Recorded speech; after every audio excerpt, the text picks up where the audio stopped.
Comissão de sabatina, o candidato João dos Anjos, ou João Índio. Vulgo.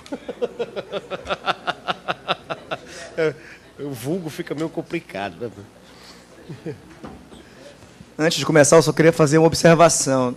Na minha primeira fala, eu disse que a conselheira Débora e o conselheiro Graco foram meus contemporâneos. Não disse que eles têm a minha idade. Isso me causou um constrangimento. Então, eu queria retificar, porque realmente não é... Eu não disse que Vossas Excelências eram da minha idade. Vossas Excelências são meus contemporâneos de faculdade dos corredores, mas não exatamente de idade. Muito obrigado.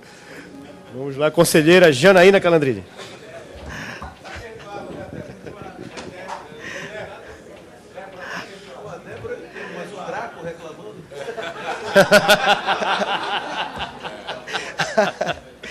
Não fui eu que disse. Vamos lá. Candidato. A ausência dos juízes de suas comarcas é um histórico problema do judiciário do nosso Estado. Como o candidato pretende colaborar com a administração do Tribunal de Justiça para resolver tal importante problema? Obrigado pela pergunta. Isso é uma excrescência, eu acho, né? A gente que milita como advogado, a gente sabe, a gente vai para o interior. Eu já tive a oportunidade, quando eu comecei a advogar há algum tempo atrás, eu ia muito para o interior, que eu advoguei para alguns sindicatos de servidores públicos.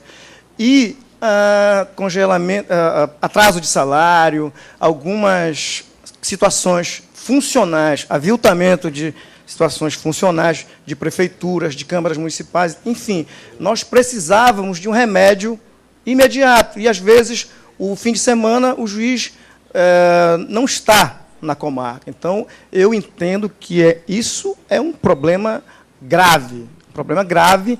Nós tocamos ainda há pouco em auxílio moradia.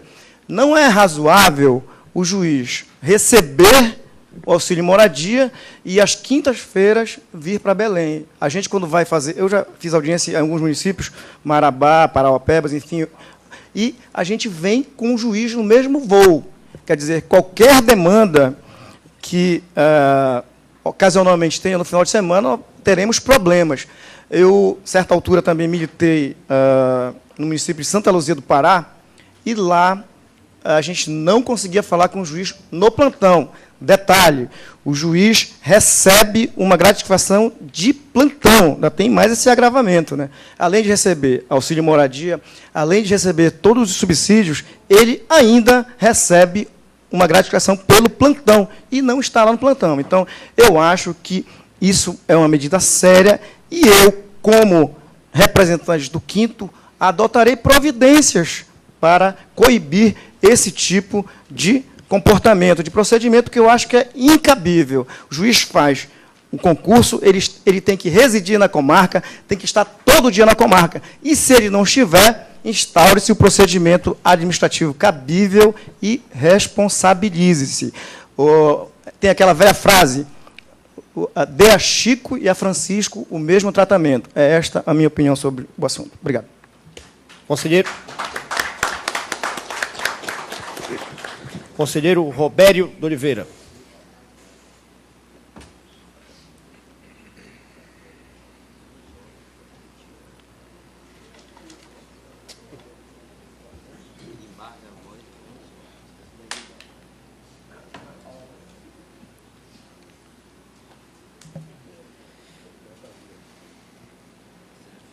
Vamos lá. Como o candidato pretende se posicionar, caso seja nomeado como desembargador, acerca da interiorização do PJE, no sentido de evitar prejuízo ao jurisdicionado e à atividade advocatícia?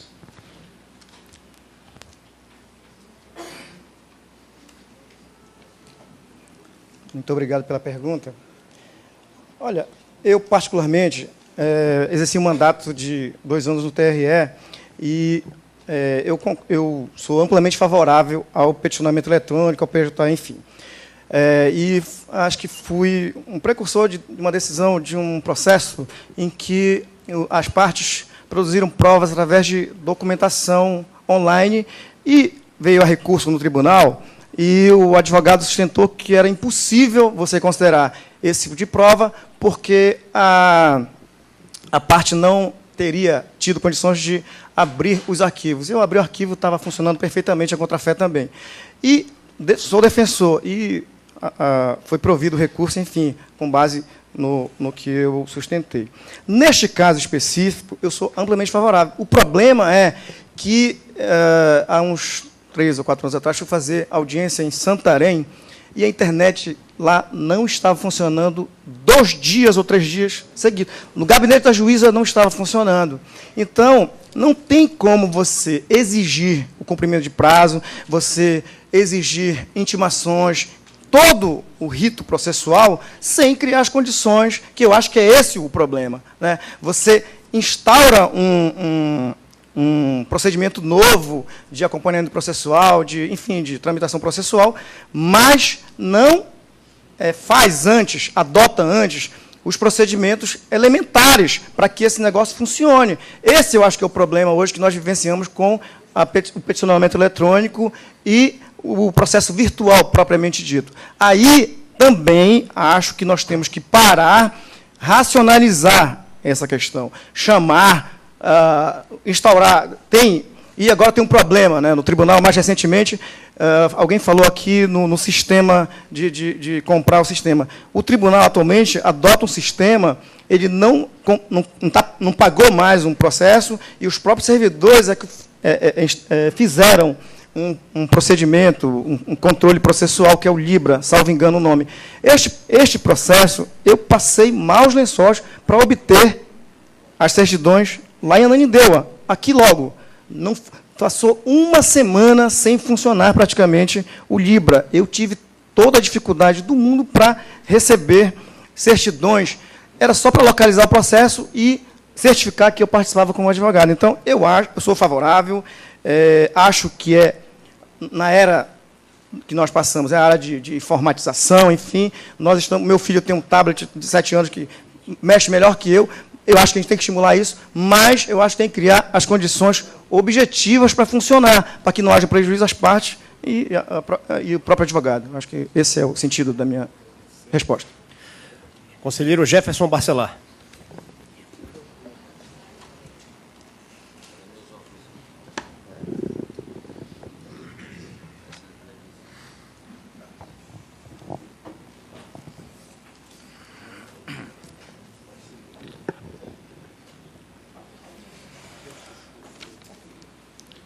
Eu consultaria o presidente da nossa comissão, porque a pergunta trata novamente sobre PJE.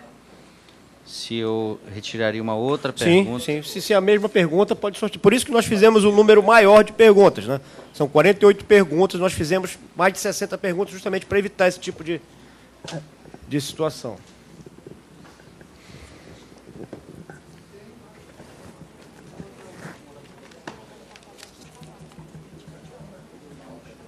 Estou devolvendo, presidente, perfeitamente, a pergunta. Doutora Bruna, por favor. O Conselho Nacional de Justiça estabeleceu metas a serem alcançadas pelos tribunais e magistrados de todo o Brasil, inclusive pelos desembargadores. Quais são, em sua opinião, as principais virtudes e defeitos do modelo de metas para a defesa e garantia dos direitos individuais?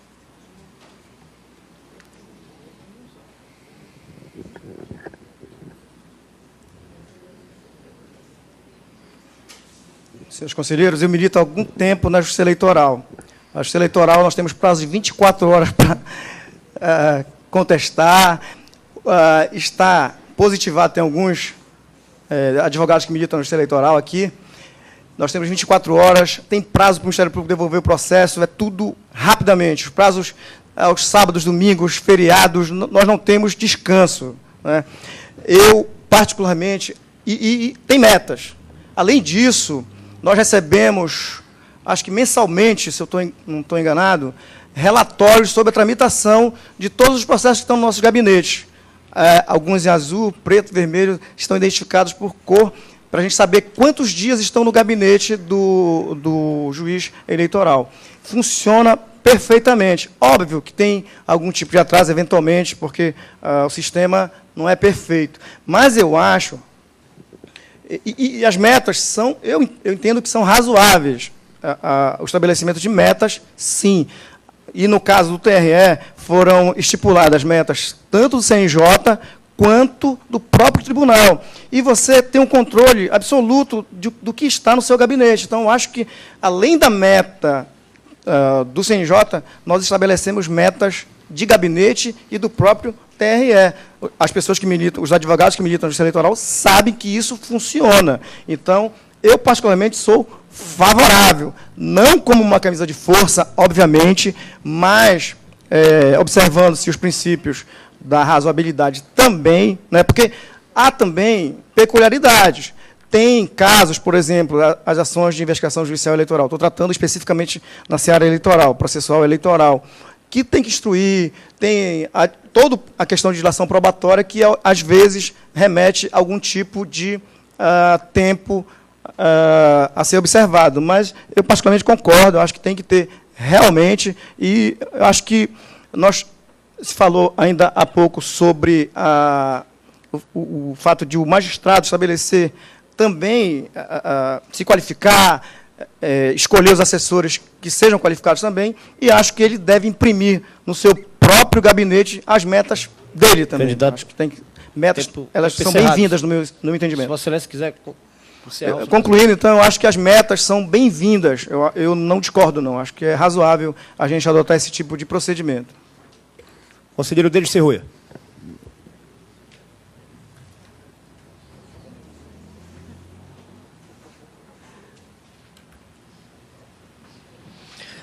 Candidato, no que se refere às prerrogativas do advogado, qual proposta o candidato apresenta no sentido de garantir a defesa de tais direitos fundamentais no âmbito interno do PJ?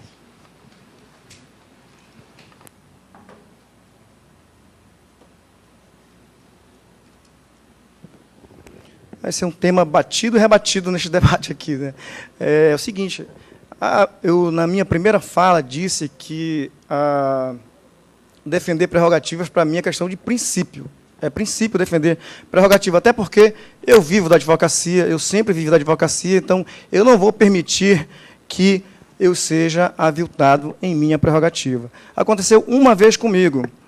Eu fui ao gabinete de uma desembargadora e, particularmente, não conhecia o assessor dela, o principal assessor dela, que era o marido dela. E eu, obviamente, fui pedir um processo para manusear e estava pedindo à servidora permissão para tirar cópia. E o cidadão veio, me esculhambou. Disse que eu estava falando alto, que ele não permitia isso no gabinete dele. Eu achei estranho, porque eu não tinha falado absolutamente nada. E tinha um aviso lá dizendo que recebia os advogados, acho que a segunda, quarta e sexta, não lembro exatamente. E eu vim ao OAB, na época, algum tempo atrás, representei, mas não ocorreu nada, e não faz muito tempo isso. E eu recebi a informação de que me ligaram da Comissão de Prerrogativa à época, dizendo que não havia nada a ser feito, porque a pessoa que eu descrevi quem era o marido da desembargadora. Então, isso eu não permitirei, excelências, não permitirei. Eu serei o primeiro a denunciar. E não é um discurso de candidato, não. A nossa postura como advogado tem sido esta. Quem me conhece durante a minha vida profissional toda sabe que eu não farei concessão em relação a isso. Não vou, o tempo não me permite estender mais, mas eu acho que uma questão importante é a OAB, que já instaurou a Comissão Local de Prerrogativas, ter sempre um feedback, tentar instaurar um fórum com os 3 desembargadores que tem no Tribunal de Justiça, que eu acho que é extremamente relevante. Eu estou fazendo referência à experiência que eu tive no Tribunal Regional Eleitoral, mas eu achei uma coisa muito saudável, por exemplo, o presidente nacional da OAB convocar, no ano passado, todos os juízes do 5º dos TREs do Brasil inteiro, O doutor Aguinaldo está aqui, o doutor Mancipo está aqui também. Nós fomos os 3 para Brasília participar de um evento deste porte. Acho que falta isso aqui. Acho que falta, já se falou muito aqui, ter um fórum entre os juízes do 5º com a OAB, para a gente acabar de vez que esse negócio de não me recebe e vira as costas, manda o assessor. Tem que vir aqui na OAB. Já foi falado aqui muito sobre isso, e eu acho que tem que vir sim, tem que vir sim.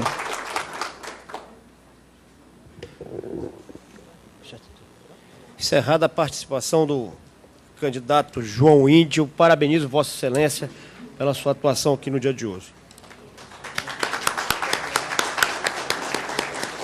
Vamos agora proceder